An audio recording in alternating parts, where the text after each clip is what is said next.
Hello, everyone. I'm not sure how to explain what's happening to me, but I'll try. It started a few months ago, the day my grandpa died. I'd been to enough funerals to know the rhythm: black clothes, hollow condolences, that heavy air of finality. It was all too familiar. That day, I learned Grandpa left me his house, but he left me something else, too. A plain white envelope with just 2 words scribbled on the front: "Read carefully." Inside was a note that would change my life. It read, "To my grandson, Nathan, if you're reading this, it means I failed and that I'm no longer here to see you become the man I always hoped you would be. There's something that you need to know about our family, something that I've kept from you your whole life to protect you. You've inherited more than just a house. You've inherited a family secret. There's a door upstairs in the attic that sits in the middle of the room. You haven't seen it yet, but you will. It's a door that chooses to show itself to you, and once it does, your life will never be the same. It only appears to the men in our bloodline. I couldn't explain it to your grandmother or your mother. They thought I was crazy because they could never see it like I could. I've managed to keep the door locked away for over 60 years so that your father could raise you and give you the childhood I never could for him. Every night of my life was spent standing in front of that door and making sure it stayed closed, because if no one is watching, it opens. It can't ever open. That's why this next part is important. You need to heed these rules, no matter what. Number 1, do not open the door no matter what you hear. Number 2, you must be standing or sitting in front of it. You cannot be more than 10 feet away. Number 3, when the voice behind the door speaks, do not respond. Number 4, do not close your eyes unless you want to open them again. Number 5, always remain at your post. You can sleep when the sun rises. There will be more, and when they appear, you need to be ready. The door is always watching and learning you. Your resolve will be tested. I won't sugarcoat things. If you fail, you will die. That can't happen, for if the door is left unguarded, the world will be in grave danger. I hope you're stronger than I ever was, Nathan. I believe in you. Good luck. Love, Grandpa Bill." The note shook me to my core. I'd always looked up to Grandpa Bill. He was my last real connection to my parents, both of whom died in a house fire when I was 17. I never got to say goodbye, and I never had closure. My grandmother passed a year later, and after that, I was left with a few distant relatives who barely remembered I existed. But Grandpa, he made me feel like I still belonged somewhere, like I hadn't been completely forgotten. Losing him felt like losing the last piece of myself that still remembered what home meant. For a while, I didn't even want to be in the house. The memories, the silence, all of it felt wrong. But I had to be strong, just like he would have wanted. I couldn't let the door win. I moved into the house immediately, and that night is when my duty began. As soon as the sun went down, I took my grandpa's note with me and went upstairs to the attic. When I reached the top of the stairs, I laid eyes upon the door for the first time.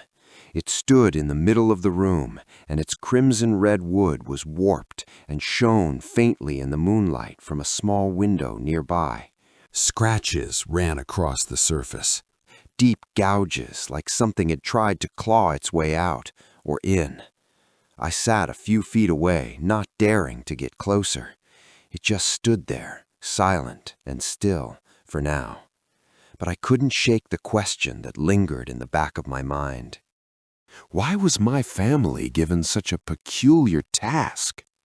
The longer I stared at the door, the more it felt like staring into an answer I didn't want.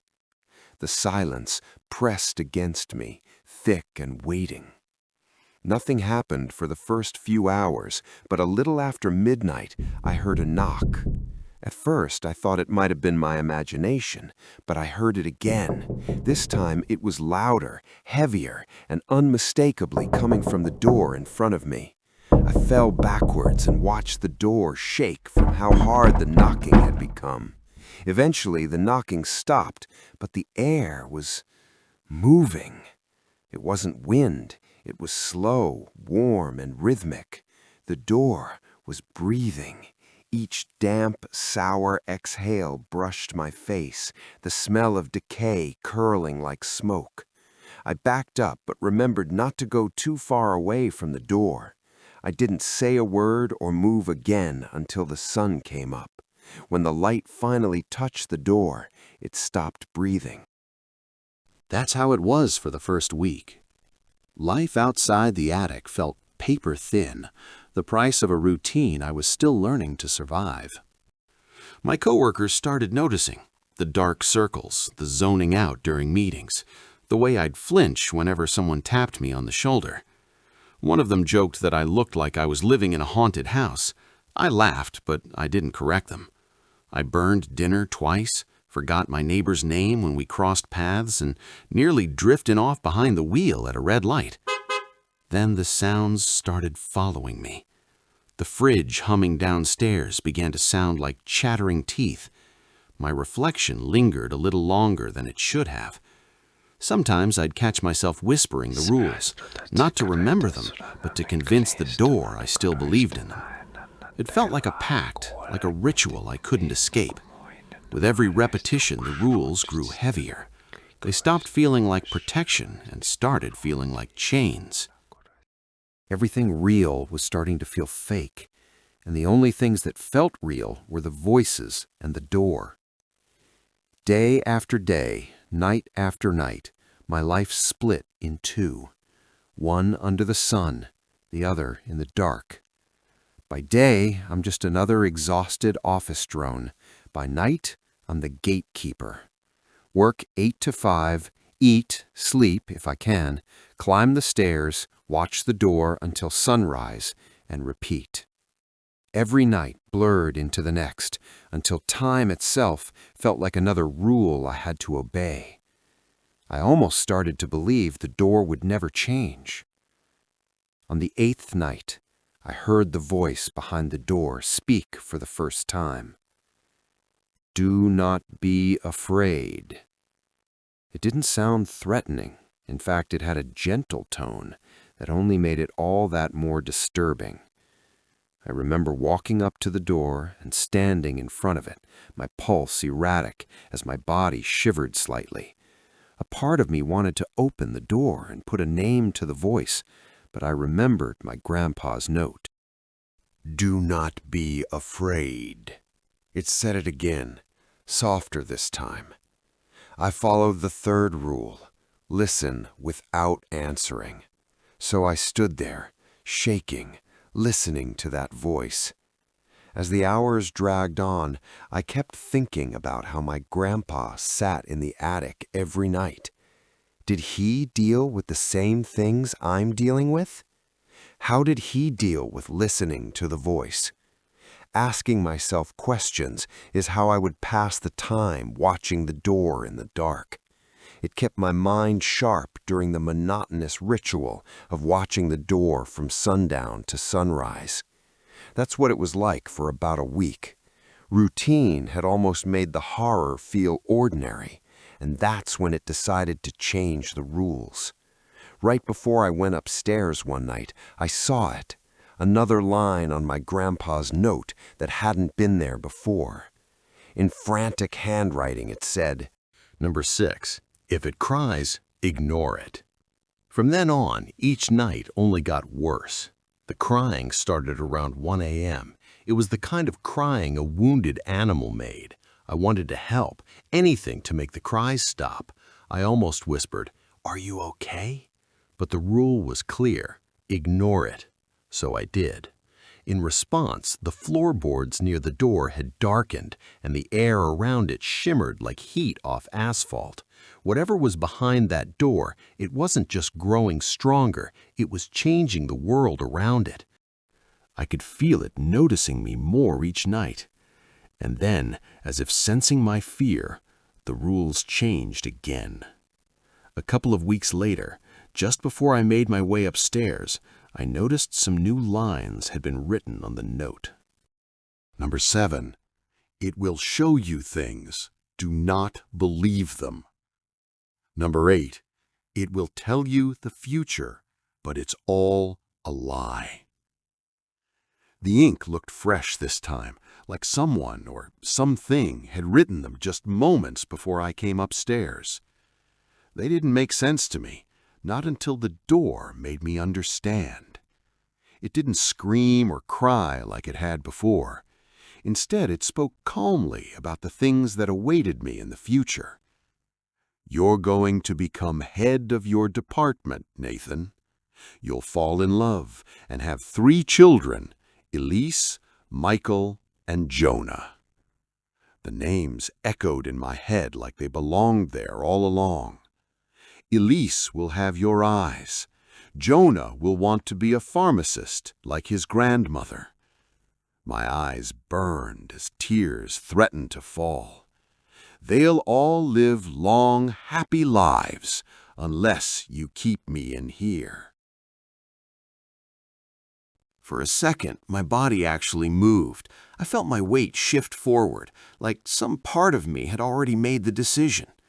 I pictured my future the way it described, warm, bright, full of laughter. I wanted it.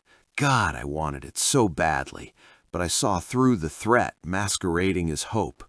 I remembered my grandpa's handwriting again, warning me of the consequences, and forced myself to step back. What had once been calm and persuasive, telling me things about myself, about the future, about promises too good to be true, became violent, almost desperate. With each sob and scream, the door groaned in a sickening rhythm, barely containing whatever was battering against it. I covered my ears, begging for the noise to stop, and after a few minutes, it did. For a moment, I thought I had earned silence, but silence, I learned, was just the calm before something worse. The door's cracks began widening, twisting upward with sick crunches, the wood shifting to form the shapes of lips, dozens of them. They were murmuring the story of a peaceful life waiting for me, if only I would open the door. Its words filled the darkness, and shadows moved all around in shapes I recognized. My grandpa appeared next to me, but not the one I saw in the casket and the funeral, but the youthful one from old photographs. "Grandson," he whispered in a voice that almost sounded like his. I didn't speak. I couldn't, even though I wanted to very badly. My dad waved at me and told me how proud he was of me. My mom smiled and beckoned for me to open the door so we could be reunited as a family. I leaned in front of the door, my hand on the knob, about to turn it, when I saw something blink in the keyhole. It was an eye, black and moist, sliding sideways, watching me, refusing to blink. I stumbled back, and the whisper stopped. The silence felt heavier than the noise. But even in the stillness, something was shifting. I used the flashlight on my phone to keep myself from nodding off in the early hours of the morning. Sometime around 2:30 a.m., I noticed the shadows started to pulse against the light. Every few seconds, the door's wine-dark surface would brighten from the inside out, glowing faintly, like there was something behind it pressing its face right against the wood. That image alone was enough to make me sit in the darkness the rest of the night, until the sun signaled it was morning. Every night, I felt myself unravel a little more. My thoughts weren't just mine anymore. They had a different voice. The door wasn't just trying to break through, it was trying to break in, as if wanting to listen closer to what I have to say. Maybe that's why the rules kept getting more difficult each night. It knew my thoughts before I did. Before I went upstairs one time, I found 2 new rules written in the steam on the bathroom mirror. They read, 9. It will try to bargain. Do not accept. 10. Do not believe the sounds you will hear.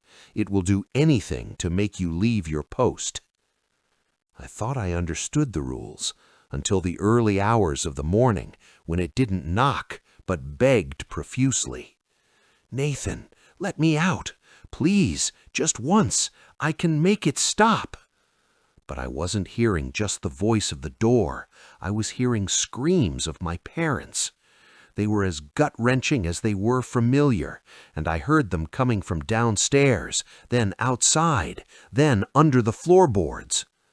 A moment later, I smelled smoke.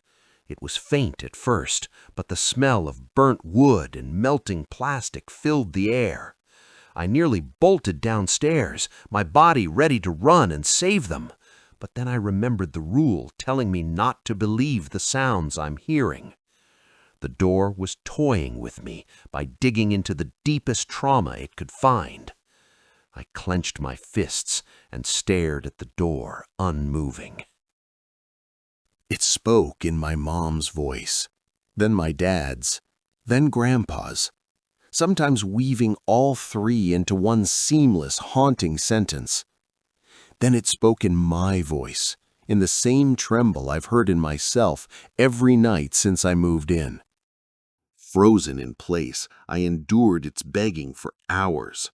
My body screamed for a break, even just the relief of closing my eyes. I was losing focus fast, the kind of fatigue that makes your eyes twitch just to stay open. I had to do something. A desperate plan surfaced, a way to trick it maybe. Hoping to cheat the rules, I angled a mirror across from me.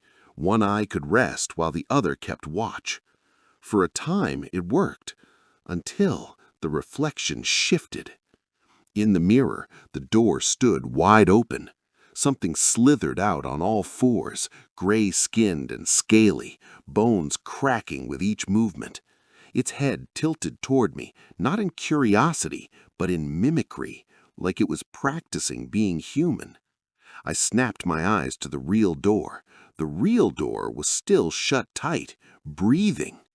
When I looked back, the mirror was empty, except for 5 wet fingerprints smeared downward, like someone had leaned against it from the inside.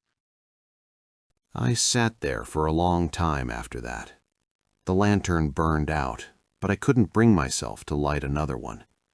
I kept thinking about my grandpa, standing in this same spot for 60 years, his eyes fixed on the same door, watching it breathe, whisper, and beg. Did he ever think about just walking away? I think about leaving every night. I think about the stairs behind me, about sunlight, about sleep. But then I remembered what my grandpa asked of me. My responsibility is what keeps me here, and the fear of what happens if I stop watching. When morning came, I didn't remember falling asleep. I only remembered the mirror and the way those fingerprints stained it. To drown out the noise, I fixated on one impossible question. How did Grandpa carry this burden for decades? The more I thought about it, the more I feared the real answer. Maybe he didn't. For a while, nothing really changed outside of my routine, the knocking and the voices pleading behind the door. That is, until some more rules appeared on the page. 11. A single moment of inattention is all it needs. Do not falter. 12. Do not fall asleep in front of the door. At this point, I was delirious and running on fumes. I could barely stay awake at work, and I was averaging maybe 1 to 2 hours of sleep a night. There's only so much coffee and energy drinks can do for your body before it stops working as effectively. There was one instant where my eyes almost fluttered shut, and I swear I felt something brush against my cheek. The knocking started again, but it wasn't coming from the door anymore. It was coming from behind me. I spun around, nearly tripping over the lantern. Then the walls, the window, and even the ceiling above me all echoed with that knocking sound. The door would shake, the voices would scream. I'd see my loved ones begging for me to open the door, but I wouldn't. The voice behind the door would speak things to me like, "Do not be afraid. Open the door, Nathan, and I will make all of this stop." I ignored it. At around 3 a.m., my phone started ringing across the floorboards. The screen said, "Grandpa." Seeing his smiling face on the screen shattered something in me, because I knew he was dead. Despite the feeling in my gut telling me not to, I answered. Nothing about the rules said that I couldn't take a phone call. "Nathan?" His voice crackled through the phone speaker. "You've gone enough, my boy. Let me take your place. Go downstairs and rest now." My thumb hovered over the screen, my heart thudding as I remembered the other voices, the lies. I ended the call. The phone rang non-stop until sunrise. Hours later, a new rule appeared, one that nearly broke me. In slanted, sloppy letters was the worst one I had seen yet. 13. Eventually, you will fail. Fight it off for as long as you can. I read that line over and over until the ink blurred. The words didn't feel like a warning anymore. They felt like a countdown, not just because of what it said, but because of what it didn't. Maybe this is what Grandpa meant. Maybe failure isn't about opening the door. It's about how long you can last before you want to. I don't know how much longer I can keep this up. The last few nights I've been hearing slow, deliberate footsteps behind the door and the floorboards creaking in time with my own heartbeat. I keep telling myself none of it's real, that I'm still the one in control. But the longer I watch, the more I notice the door wasn't where it used to be. Last week I marked its position on the floor with painter's tape to signify a border I wouldn't cross. I checked last night, and the tape was gone, and the door had moved. It had only moved just a few inches at first, and it made me think that maybe I was imagining it. After all, I was running on empty in terms of sleep. But night after night, it kept inching closer. It didn't drag or creak, it just shifted like it wanted to be closer to me. I measured the gap once, 10 feet, then 8, then 6. I stopped checking after that. The space between me and it was shrinking, and I swear I could feel the heat of its breath on my face. Sometimes the floorboard sank a little beneath it, like it was pressing down with weight. Whatever was behind it was coming for me. This discovery led to another rule appearing. Number 14. No matter how close the door gets to you, do not touch it. I didn't plan on it. I was too tired to plan anything anymore. Just existing felt like a strategy in itself. Last night, I swear I saw something move beneath the wood, like a hand pressing out. I think my grandpa's 60 years only bought us time, and now that time is almost gone. He kept whatever this thing is locked away for decades, and now it's my turn. One day it will become somebody else's. I don't want them to suffer like I and the men in my family before me have. My hands won't stop trembling. I haven't slept in days. I've started hallucinating. At least, I hope they're hallucinations. I swear I saw the attic walls breathing last night. I wonder if the door is even real. Maybe I've lost my mind, trapped in a psych ward, mumbling while unseen eyes watch through glass. I can hear them all. My parents, Grandpa, myself. They all speak from behind the door, and the longer I listen, the more their words sound like truth. A new rule appeared, carved directly into the attic floor, just in front of where I sit. 15. When your eyes close for the last time, the door will open from the inside. I don't know if I'm protecting the world from what's behind the door, or if I'm looking after it so it can't escape before it's ready. Maybe that's what Grandpa meant when he said he failed. Not that he lost, but that he finally understood what he was guarding. And yet, he kept watching. So now, I do too. There's one rule Grandpa never wrote. If the door ever stops whispering, it means it's already won. My parents call to me now. And now, another rule. 16. You will forget which side of the door you're on. If Grandpa could still see me now, I hope he knows I tried. The latch just turned. Before you go, I want to thank Reddit user EverBlackDeathMask for allowing me to use their post as material for one of our videos for your viewing pleasure. And I want to thank you for sticking around to finish watching the 3rd ever episode of the Null Narrations postcast. Please like and subscribe for more Reddit post narrations, and please leave a comment if you have a story to share. We would love to narrate your creepy, spooky, or unexplained encounter for all our other viewers. Thanks again, and be careful out there.